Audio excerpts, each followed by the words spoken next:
Hi, I'm Mandy Friedman, licensed professional clinical counselor and clinically certified domestic violence counselor, and the creator of SNAP, Survivors of Narcissistic and Abusive Personalities, and the owner of Claremont Mental Health.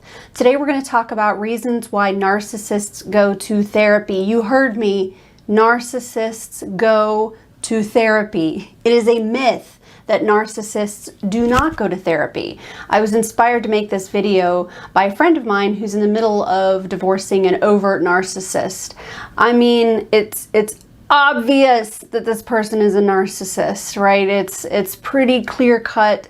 And this person went to her lawyer and felt like that by explaining to her lawyer the soon-to-be ex's personality, that would make them more armed and ready for court.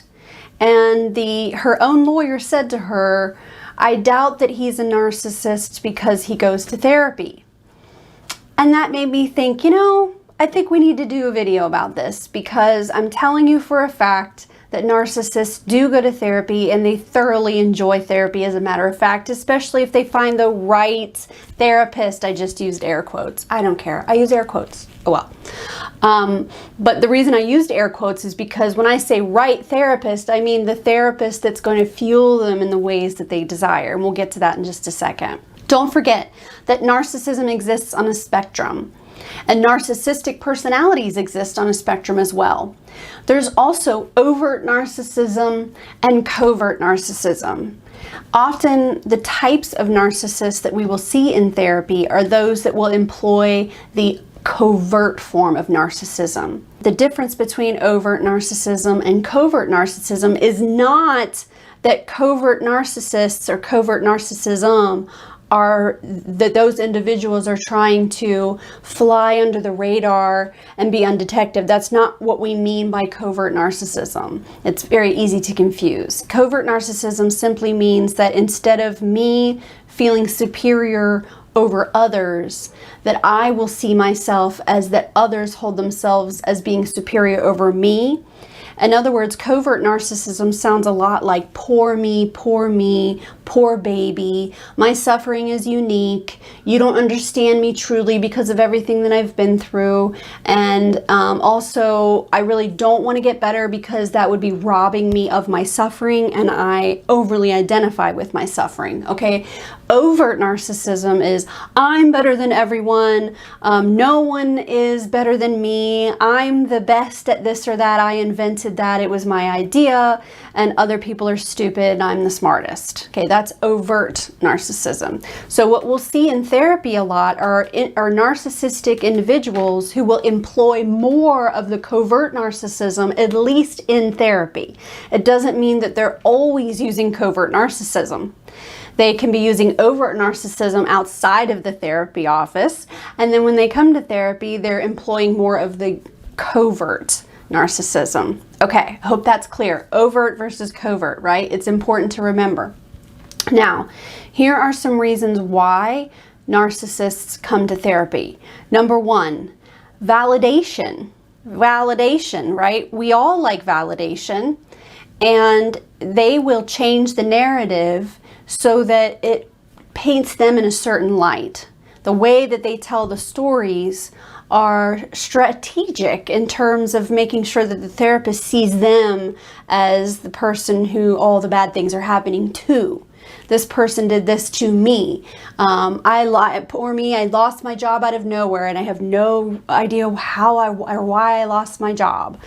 So they're going to come into the session looking for validation, but they get the validation by shifting that narrative so that the therapist sees them as being the person who is struggling as opposed to the one that is making others struggle.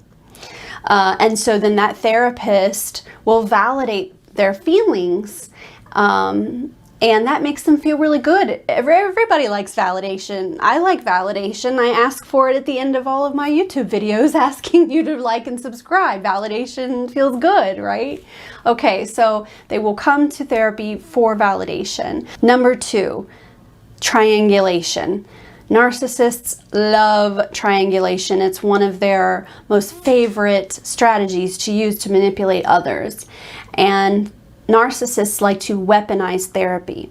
So in other words, they're going to use the therapy or the therapist in some way that helps them gain favor or achieve their goals, even if they're twisting the therapeutic process, or they're lying about the things that go on in therapy in order to further their cause. So for example, they will triangulate, even in a fictional way, say to their spouse or the target, they'll say, well, my therapist says that you are dishonest and that's why I have anxiety, because I can't trust in this relationship, and if you would just communicate better, then, so they'll say the therapist said this, or in therapy this or that happened. So they're weaponizing therapy, they're triangulating, trying to use the therapist to then subjugate, convince, persuade their target. Another reason why narcissists go to therapy is because they are fueled by attention and emotion. And they will often gravitate towards a therapist who is very empathetic, sees the best in everyone. The therapist that will sometimes do more work than the client in terms of, really digging deep in therapy. So they have a way of evoking this attention and emotion through their sob stories. And sometimes their sob stories are true. Remember, abused people abuse people. So many times a narcissist will have had some kind of story from their past that is terrible and awful, that can be the root cause of a lot of things in terms of how the therapist might be viewing the client. And then if the therapist is enthusiastic and shows compassion and sympathy, then that reads as emotion. And then too, they kind of feed off their own emotions in a way, and many of them cry a lot in therapy. So they'll be crying, especially if it's a grown man sobbing in a therapy office. For some therapists, that's like, oh, they're having a moment, like they're really getting in touch with their emotions, and it seems like that they're being genuine if there are real tears. So that's going to really draw the therapist in and help fuel the narcissist. Oh, it worked. Boy, she really bought that one, and when the narcissist sees on the therapist's face that look of compassion, that really gets them going and charges them up. So they're fueled by attention and emotion, and therapists give you 100% of their attention for the hour, or hopefully anyway, and emotion is a lot of what's being talked about. Finally, when narcissists go to therapy, that gives them their sheep's clothing as well. It gives them this cloak to make it seem like that they are seeking true change, that they're really trying to address their issues. It makes it look like they're self-searching, and that they're willing to change, and that they're willing to take suggestions. So when you see this person and they're saying, oh, I go to therapy, they're talking about their therapist, they're talking about this book that they read, and oh man, it's been so great, and it's like, wow, you're impressed that this person is taking this journey, and so you don't realize then how dangerous or how abusive the person can be, or how toxic they can be. But if you do see those things, you're like, oh, they have the capability to change.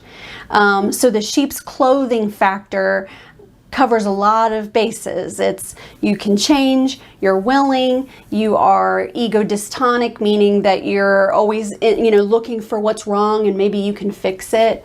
So that sheep's clothing aspect of it is really important. And if you'd like to hear more about that part of it, I have a video called Why Narcissists Claim to Be Empaths. So I would check that video out for sure. I hope this has been helpful. Narcissists do go to therapy. I know this for a fact. I'm tired of hearing that they don't. I'm tired of hearing that if someone goes to therapy that just cancels out the possibility that they could be a narcissist.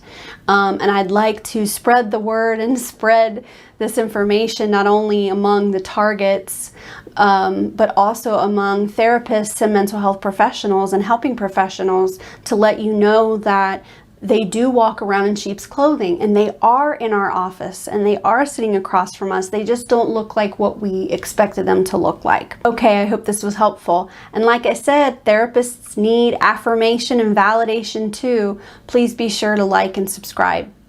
Thanks. Bye.